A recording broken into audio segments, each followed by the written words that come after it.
네, 안녕하세요. 홍준별의사입니다.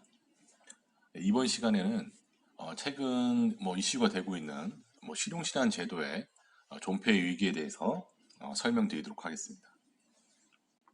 자, 먼저 실용신안이 왜 문제가 되고 있는지 간단히 통계를 보시면서 설명을 드리겠습니다. 자, 이것은 우리나라 이제 산업재산권과 관련된 연도별 출원 통계를 나타내고요. 과거부터 지금 최근 2018년도까지의 통계를 나타내고 있습니다. 여기서 보시면 이 파란색의 그래프는 특허를 의미를 하고요. 이 주황색은 상표를 의미합니다. 현재 보시면 특허와 상표의 건수가 거의 20만 건을 내외로 육박하고 있다는 것을 아실 수가 있고, 그 다음으로 여기 조금 연두색으로 보이고 있는 부분이 디자인 출원 건수입니다. 디자인 출원 건수는 특허와 상표에 비해서는 좀 적은 편이지만 그래도 한 7만여 건 정도 1년에 출원이 되고 있고요. 자, 여기 보시면 이제 녹색 선을 보시면 이것이 바로 오늘 이야기 주제인 실용시한 건수의 출원 건수를 나타내고 있습니다. 자, 보시면 실용시한 출원 건수는 1년에 만 건이 채 되지 않고 있습니다. 2018년도 기준으로. 그런데 특허는 벌써 20만 건을 넘어가고 있거든요. 이것을 보면 특허 대비 실용시장의 출원 건수가 거의 20분의 1 수준도 안 되는 그런 상황입니다. 그래서 이 실용시장 제도의 출원 건수가 갈수록 이게 감소하고 있기 때문에 저희 업계에서는 꾸준히 이제 이 실용시장 제도를 좀 없애야 되는 거 아니냐라는 그런 의견도 있었고요. 음, 지금 또 그와 발맞춰서 실용시장 제도를 어떻게 우리가 또 활용할 것인지 그에 대한 여러 가지 개정 논의라든지 이런 것이 있습니다. 여기 1990년도 중후반만 보셔도 실용신안의 출원 건수는 특허 상표와 크게 차이가 나지 않았습니다. 과거에는 실용신안 건수의 출원 건수도 굉장히 높았고요. 오히려 디자인보다도 훨씬 높았는데 나머지 제도들은 시대가 흐르면서 그 출원 건수가 증가하는 것을 볼 수 있는데 유일하게 이 실용신안 제도만 90년대 후반을 기점으로 급격히 출원 건수가 줄어들고 있는 것을 보실 수가 있습니다. 자, 그래서 오늘은 왜 이렇게 실용신안에 대한 출원 건수가 줄어들고 출원 건수가 줄어든다는 의미는 일반 출원인들한테 외면을 받고 있다는 것이죠. 그래서 왜 이렇게 되는지 이야기를 나눠보고 또 현재는 어떻게 이 제도를 활용하려고 하는 노력이 있는지 살펴보도록 하겠습니다. 자, 먼저 우리가 산업재산권 제도를 잠깐 설명을 드리면 떤 물품에 대한 아이디어와 관련돼서 우리가 산업재산권으로 보호할 수 있는 방법이 크게 네 가지 정도가 있습니다. 가장 대표적인 것이 특허입니다. 특허는 우리가 생각하고 있는 어떤 물품에 관련된 기술적 사상들을 보호할 수 있는 가장 대표적인 제도라고 볼 수 있고요. 또 그 다음으로 실용실안도 이 물품을 보호할 수가 있습니다. 물품의 형상이나 구조 또는 그들의 조합에 대해서는 실용실안이라는 제도를 이용해서 등록을 받으실 수가 있습니다. 또한 이 물품의 형상 그 자체 있잖아요. 껍데기 이런 부분들도 디자인으로 보호를 받으실 수가 있습니다.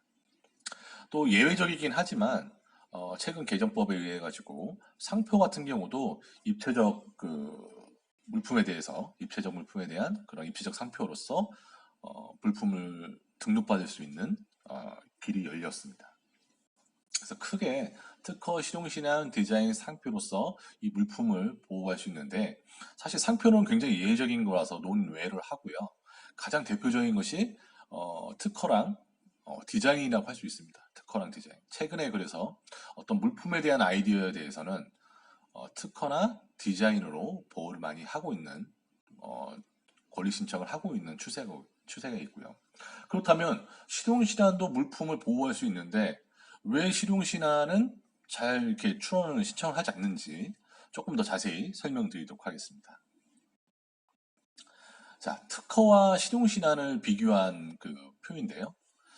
여기서 보시면 특허가 보호할 수 있는 이 보호 범위, 보호 대상을 이만큼 바운더리로 놓고 보면 실용신안은 그 안에 포함되어 있다라고 보시면 됩니다. 다시 말씀드리면 물품과 관련된 그런 형상이나 구조에 대해서는 특허로도 보호를 받으실 수가 있고 실용신안으로도 보호를 받으실 수 있다는 것입니다. 다만 특허는 단순한 물품의 형상이나 구조 외에도 어떤 그 방법 발명과 관련된 물질과 관련된 부분들 이런 기타 여러 가지 커버리지를 넓히고 있기 때문에 그 보호 대상이 굉장히 넓다라고 할 수 있습니다. 자, 가장 큰 차이점은 일단 보호기간의 차이입니다. 보호기간. 현재 특허는 출원로부터 20년까지입니다. 그래서 최장 한 20년까지 보호를 받을 수가 있는데 반면 실용신안은 그 반밖에 되지 않습니다. 10년밖에 보호를 못 받는다는 것이죠. 자, 그래서 어떤 분들은 20년 보호를 받는다고 생각하시고 10년 보호 받는다 이렇게 생각하시면 기간이 뭐 그렇게 뭐 짧은 건 아니지 않느냐. 물론 반이긴 하지만 10년도 꽤 긴 거 아니냐 이렇게 생각하실 수 있는데요. 사실 이 기간에는 심사 단계에서 소요된 심사 기관들이 포함되어 있기 때문에 사실상 등록을 받고 나서 그 권리를 행사할 수 있는 기간은 채 20년이 되지 않고 보통 한 18년에서 19년 정도. 그렇게 따지면 신용시한은 한 8, 9년밖에 되지 않습니다. 등록 권리를 행사할 수 있는 권리가. 때문에 거기다가 이제 실제 제품을 만들어서 판매하는 것이 제품 만들어서 판매하는데 보통 2, 3년 걸릴 수도 있거든요. 그렇게 따지고 보면 실제로 이 제도를 써먹을 수 있는 기간이 턱없이 부족하다는 것이죠. 자, 그리고 가장 큰 문제가 됐던 부분이 이 난이도 부분입니다. 난이도 부분. 법률상으로는 특허에 대한 기술적 사상을 도출하기 위한 그 난이도가 굉장히 좀 높게, 실용신안보다는 높게 설정이 되어 있고, 실용신안은 그에 비해서 낮게 설정이 되어 있습니다. 그래서 우리가 흔히 특허는 이제 발명을 보호한다 그러고 이 발명은 이제 대발명이라고 이제 하고요. 실용신안 같은 경우에는 그것보다 작은 간단하고 작은 아이디어 소발명이라고 합니다. 자, 근데 이 과거에는 실용신안이 그래도 한때 잘 나갔던 적이 있었잖아요. 잘 나간 때가 있었는데 그때는 이 실용신안은 출원만 하면 특허청 신청만 하면 일단은 뭐 등록을 큰 하자만 없으면 방식상의 큰 하자만 없으면 등록을 내주는 구조의 그런 제도가 운영이 됐었습니다. 그래서 웬만하면 거절을 잘 안 당해요. 등록률이 막 80% 90% 이상 되는 것이죠. 일단 출원하고 나면 큰 이상이 없는 한 빠른 시일 안에 등록을 받을 수 있었다는 것이죠. 그에 반해 특허는 이 발명의 난이도를 높게 평가하기 때문에 심사 기간이 굉장히 많이 소요가 됩니다. 그래서 보통 뭐 일반적으로 1차 심사 결과가 나오는 시간이 뭐 1년에서 한 2년 정도, 과거에는 2년도 넘게 걸렸었는데 걸리다 보니까 일반 그 출원인 입장에서는 빨리 권리를 보호받고 권리 행사를 하고 싶어도 특허로서는 하기 어려웠다는 것이죠. 물론 이제 우선 심사 제도가 있긴 했지만 우선 심사가 과거에는 굉장히 극히 제한적인 사유로만 허용이 됐었기 때문에 유용한 수단이 아니었고요. 그래서 그 대체되는 수단으로 실용시안이 많이 활용이 되었습니다. 그래서 실용시안이 아까 통계에서도 보셨다시피 상당 기간 꽤 오랫동안 그 사람들한테 특허만큼이나 중요한 제도로서 이렇게 인식이 되었던 것입니다. 자, 그런데 이 실용시장 제도가 개편이 되면서 대부분 특허 제도로 준용하게 되었고 거의 특허에 준하다시피 제도가 만들어지다 보니까 어떤 현상이 벌어졌느냐? 우리는 실용신안을 하는 이유는 간단해요. 빨리 출원해서 빨리 등록받고 싶은 그리고 웬만해서는 거절 안 당하고 등록받을 수 있는 등록증을 원했단 말이죠. 근데 지금은 특허와 마찬가지로 일반 심사 과정을 다 거칩니다. 그리고 등록의 난이도를 또 봅니다. 그래서 등록의 난이도가 낮다라고 해서 등록 난이도를 아예 보지 않는 게 아니기 때문에 이 부분에 대한 그런 메리트들이 굉장히 이제 많이 상실이 된 상태입니다. 정리하자면 실용신안도 등록받는데 보통 한 1년에서 2년 이상의 시간이 걸리고요. 그리고 예전에는 무조건 이제 등록시켜주던 시대가 아니라 지금은 웬만해서 등록을 거절시키는 그런 심사가 되고 있기 때문에 웬만해서는 등록받기 어렵다는 것이죠. 그래서 대리인 입장에서도 뭐 특허를 할 거냐, 시동신안을 할 거냐 이렇게 고민을 하신다 그러면 저희들도 이제 웬만해서 특허를 권하게 드리는 것이죠. 왜냐하면 시동신안을 해봐야 등록이 빨리 나오는 것도 아니고 또 등록이 쉽지도 않기 때문입니다. 그리고 최근에는 이런 지식재산권 관련돼서 이제 기술보증기금이나 이런 곳에서 대출도 받으실 수가 있는데 그런 곳에서는 일단 실용신안을 잘 인정을 안 해줘요. 갖고 있는 실용신안에 대해서는 어, 그다지 큰 평가를 해주지 않고요. 대부분 특허를 가져와라 이런 식으로 요구가 있다 보니까 자연스럽게 실용신안은 이제 사상화되는 그런 길로 갈 수밖에 없었습니다. 자, 이렇게 실용신안 제도가 날이 갈수록 그 인기가 떨어지고 그 활용도가 떨어짐으로 인해서 이 제도에 대한 개선에 대한 목소리가 계속 나왔습니다. 최근에 이제 특허청에서 이제 실용실험법을 개정하려고 하는데 이 개정 사항을 잠시 또 설명을 드리도록 하겠습니다. 자, 기존과 관련돼서 개정안에서 가장 큰 특징 중에 하나는 요 신규성, 진모성 판단에 대한 기준을 좀 바꾸겠다는 것입니다. 그 말씀은 뭐냐? 과거의 이 진모성 판단, 이 발명의 난이도를 판단하는 그 방법을 좀 쉽게 바꾸겠다는 것이죠. 그래서 잠시 설명을 드리면, 자, 내가 추론한 발명이 A 플러스 B 플러스 C로 구성된 발명이었어요. 그런데 기존의 심사는 어떻게 했냐? 기존에 A라는 문헌이 있고, 특허 문헌이 있고, 또 B 플러스 C라는 특허 문헌이 있다라고 하면, 심사관들이 이렇게 평가를 했습니다. 이 기술과 동일하지는 않지만, 이 기술들이 동일하지는 않지만, 당업자가 이 A라는 기술하고 B 플러스 C라는 기술을 쉽게 결합할 수 있다. 이 정도는. 그래서 대부분 거절이 나옵니다. 대부분의 특허 심사나 실용시장 심사가 거절 이유가 나오는 이유는 바로 이렇습니다. 바로 동일한 기술이 있어서라기보다는 그 구성을 쪼개서 보면은 기존에 나와 있던 문헌들하고 일치하는 부분들이 있고 이들을 쉽게 결합할 수 있다.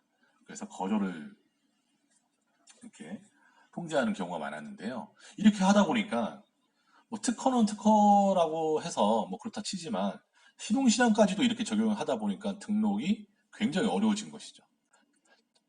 그래서 개정법에서는 지금 개정 안에서는 이렇게 A 플러스 B 플러스 C라는 기술이 있다 그러면 이거랑 동일한 기술이 없다 그러면 이것을 가지고 거절시킬 수 없다. 그래서 기존의 A 기술이랑 B 플러스 C 기술 가지고는 이들을 결합해서 이것을 거절시킬 수 없다.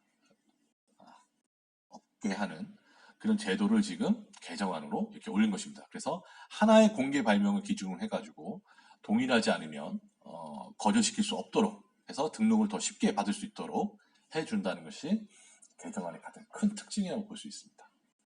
다만 또 변경된 사항 중에 눈여겨보실 것은 이제 과거에는 우선 심사라고 해서 심사 기간을 단축시킬 수 있는 별도의 청구 제도가 있었는데